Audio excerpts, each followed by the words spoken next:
Hi, I'm May, Outreach and Education Specialist with Safe Embrace, and today we have Hi, I'm Brandy. I'm the Crisis Intervention Specialist here at Safe Embrace. Brandy. What made you become a Crisis Intervention Specialist with Safe Embrace? I became a Crisis Intervention Specialist here at Safe Embrace because I went to school in psychology. I have been working in healthcare for quite some time, and this job came along and has pretty much taken precedence over all of that, and I love it. Yeah. I love helping. Well, I love having you as a colleague. You're amazing to work with. Thank you. And I know that you're very passionate about preventing violence, abuse, and trafficking. What made you come into this field? I've always been really big on helping others and just being there to support others no matter what they're going through. I've always taught my kids that too. I took them to the river during the winter months, and we would take little packages down with like hygiene items that we would buy and blankets, and we'd get a good turnout most of the time. People were really nice, but we had to deal with some people who weren't so nice. But those are the people I kind of go after more because I know that there's a bigger story there. I know that they need some help, and I continue to go back and bug them until they will talk to me, until I can find some way to help them out. Thank you. Thank you for doing that for our community. Yeah, of course. And speaking of stories, I know that you have your own. I do. Is that something you'd like to share with us today? Yes, I can. Absolutely. My daughter, Ashlyn, she is 20 now. This began quite some time ago. The grooming and just the grooming started long ago when I don't believe that it was so prevalent now that we're getting, thank you to you, we're getting it a lot more pronounced out there in the world, but I didn't really know what to look for when this all began. I was a single mom, 3 kids. Ashlyn was my firstborn. She was spoiled completely, she's my baby. And she did great forever, and then I noticed a change in friends. I noticed her keeping secrets with me. We were always really close, so for her not to be telling me kind of what was going on, I knew that I needed to start kind of investigating on my own. So I started writing down names. I started writing down times and places, overheard conversations. I would write down things that I just overheard that I thought maybe would help me later in case the inevitable happened. My daughter was trafficked for the first time when she was 17, 16 going on 17, I believe. And we had gotten in a fight, and she had taken off, and she finally called me, and all that she told me was, "Mom, they're moving me. They're taking me to Arizona." And I said, "What do you mean? What's a license plate number?" Because I always told her to get a license plate number.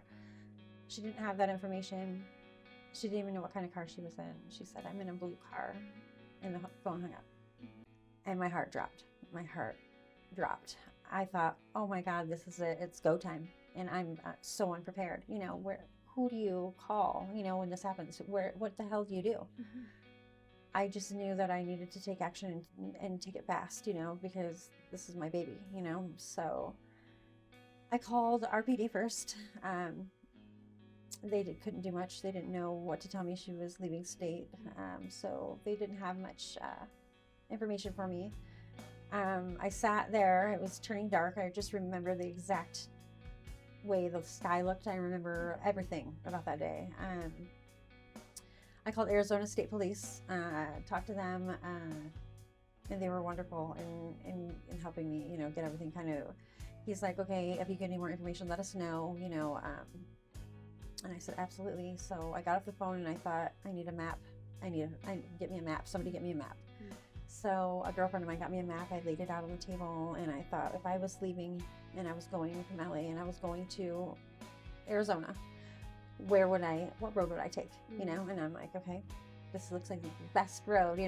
Looks like the path that, So I looked on that road, and I just kind of went down, and I was looking for anything I could find, and I found one of the little spots where you wave and you kind of go on, they usually stop you for fruit or something, just to make sure you're not bringing in, different bugs or anything into our environment. So I found a little thing like that, and I got into the white pages, and I started looking to see if I could find this booth.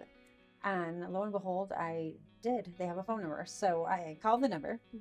I thought nobody's going to answer this phone. This is crazy. And a lady answers. I said, "You're the one, if I drove by, you would wave to me right now." And she said, "Yes." I said, "Okay, you're exactly who I need to speak with."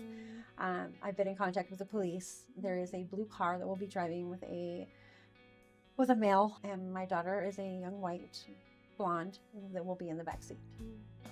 She is in a dangerous situation right now. And I need you to alert the police as soon as you see this vehicle. I just know that it's blue.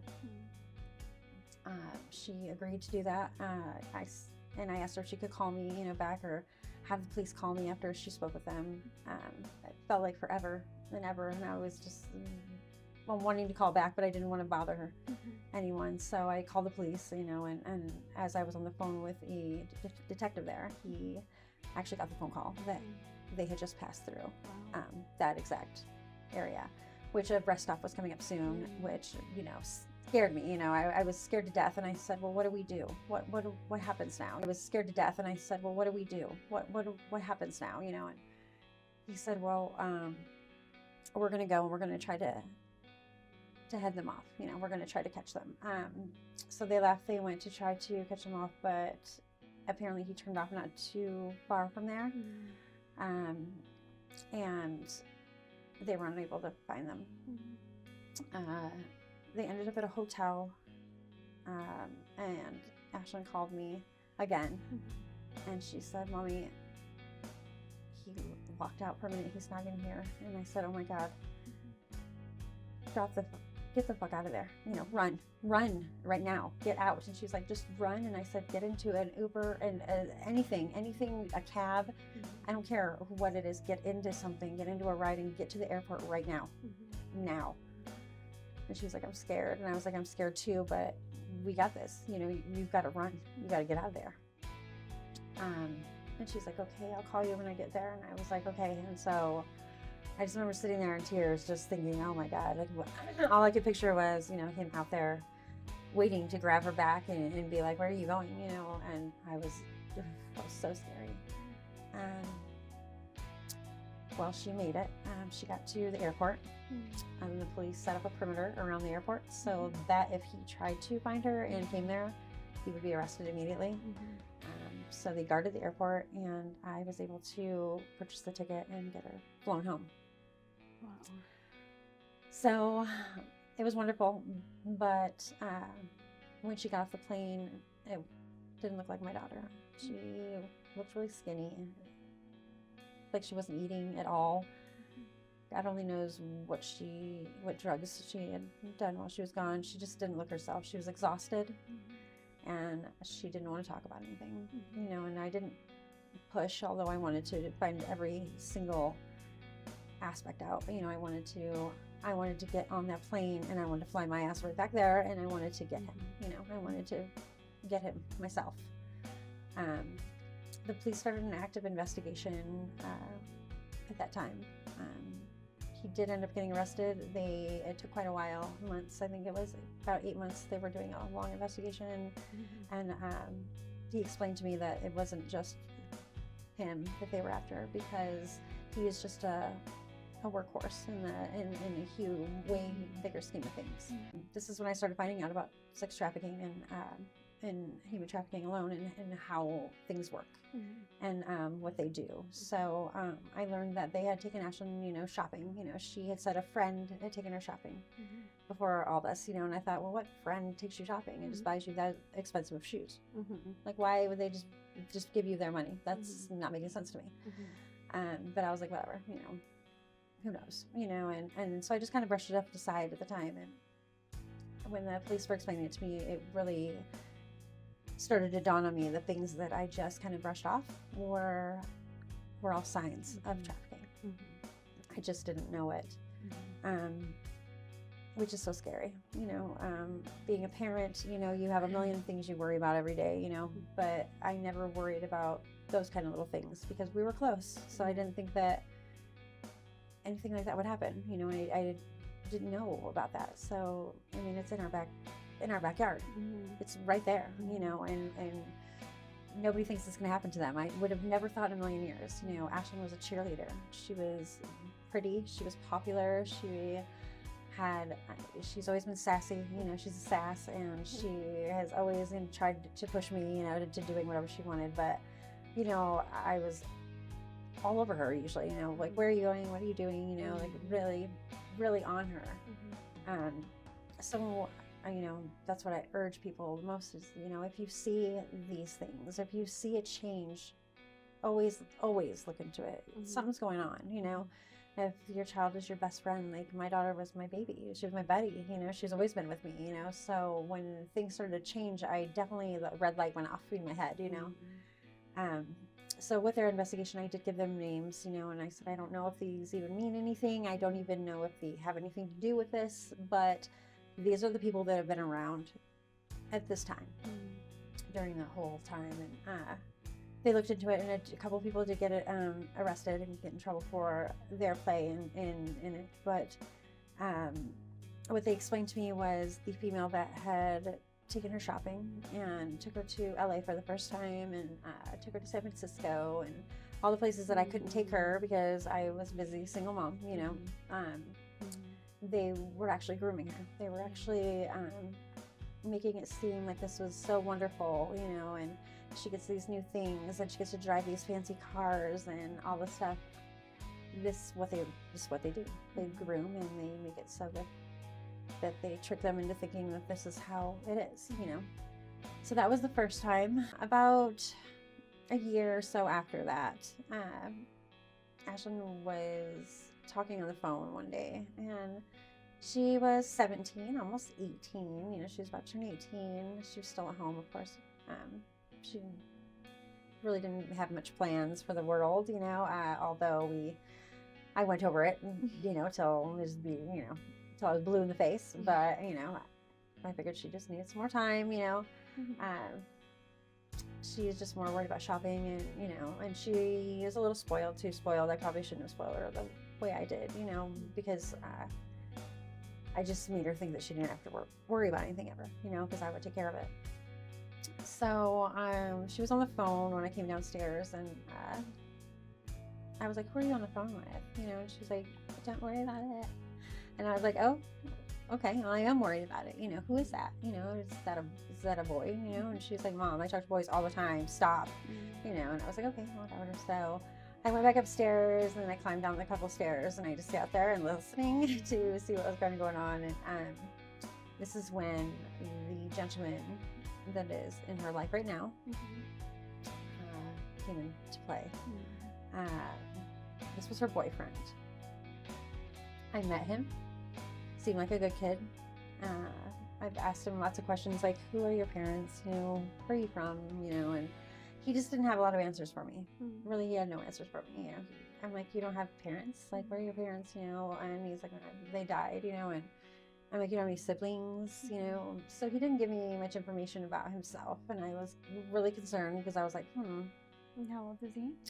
He was only 2 years older than Ashlyn. Okay. So, small guy, you know, my daughter's probably about the same size as him, you know. So I thought, well, he's, you know, he seemed really nice. He was really quiet, you know, he didn't say a whole lot around me. And I thought, well, they're just in a regular relationship or whatever. They had found a room together or whatever and got some sort of apartment. They lost the apartment, and she needed to come home, but she was like, where's he gonna go? Where's he gonna go? You know, and I was like, okay, well, he can come stay at the house with you. So I opened my arms up to this gentleman, and blindsided again, because I thought that, you know, they were just a young couple and they were having these issues. But they started to have some arguments and stuff, and my daughter is quite aggressive, you know, in what she wants and what she, you know, she's always been that way. She says what she wants. She does what she wants. She argues to the death of it. You know, she feels that she is right. You know, she's an Aries. You know, she is the ram for sure. So I really didn't feel like I had to worry about her too much. You know, I thought, you know, we've been through that. We've been through other things. You know, I thought, well, we've got this, you know. he had just gotten out of prison, Mm. is what I find out Okay. by her a little later, you know, and I was like, oh, great. But, you know, I wasn't trying to judge, you know, maybe he was trying to turn his life around and do something else. Mhm. So I can't really go into much about him, just because there's an active investigation and an active arrest warrant that is being issued. So I can't really speak too much about it. But at this point, we are just I am waiting for an arrest. Mhm. I'm waiting for them to arrest him. I believe that he is a trafficker. Mm. And where's your daughter now? We don't know. We are trying to locate her right now. We're not having much luck. She did set up a new Facebook account that I saw under an alias, you know, under some name that she's taken on. But once again, you know, it's just a small piece in a larger organization of what they are doing out there. My concern, you know, is that, you know, my daughter and me be trying to bring her friends into the mess, and, you know, I just don't want her to be in trouble for anything, you know. But you just never know, you know. I mean, they groom them and they teach them what to do, and then send them out to pretty much recruit other girls and bring them in. It's just really devastating, because I would never imagine my daughter giving money that she has had to work for, per se, you know, to someone. You know, I've never imagined her being the weak link in anything, because she is so outspoken, you know. Yeah. So at this point, it is, I've been trying to locate her. I can't. She doesn't return my calls when I'm trying to call. And recently the number was changed again on me. So just waiting. I just wait every day, you know. I try to just go to bed at night and stay asleep, which is not very easy, you know. Every time my phone rings, I jump up and I think that it's her calling, just to be like, Mommy, you know, Mommy, something bad's happening, you know. Yeah. But she hasn't called yet, so, and they haven't been able to find her car or her, so. I hope that they do. Thank you for sharing your story, and I'm so sorry that you're going through this, Brandy. No. Because of you sharing your story like this, that, you know, people out there may know that they're not alone, and this happens every single day. It's in our backyard, you know, and it's scary. It's really scary, you know, and they're after the young girls. They're after them, and everything looks so glamorous from their perspective, you know, and which I can see when I was younger, maybe, you know, money and cars and everything, you know, it's, especially when you come from, you know, a single mom who doesn't have that much money to give you that, you know, the shoes that you want, this, you know, this time, or, you know, the outfit that you want. I just hope that parents really pay attention to who their kids are around, who they're around. I mean, I invited this man into my home. I actually fed him dinner, you know, and I think that's the most upsetting to me, you know, is I trusted him, you know, I gave him a little bit of trust to be with my daughter, and I, you know, you can't take that time back. You can't, you know, I should have been more on guard, you know, and more protective, I feel like, you know. But Ashlyn's also turning 18, and, you know, she is 20 now, and she is able to make her own decisions. But, you know, you never stop worrying when you're a parent, you know. You just never stop worrying. You never stop hoping and wishing for the best for them, you know, and that's all you can do. Yeah, and you did the best that you can do. You saved her once, and I'll do it again. yeah, you will. Yeah, they won't get away with it, for sure. Yeah. I will always be there. And that's what I do here, you know, is I try to do the best I can to report them. And, you know, if I can get into any investigation and let them know any information, then I will definitely turn that information over to them, and in hopes that, you know, we'll get another one off the street.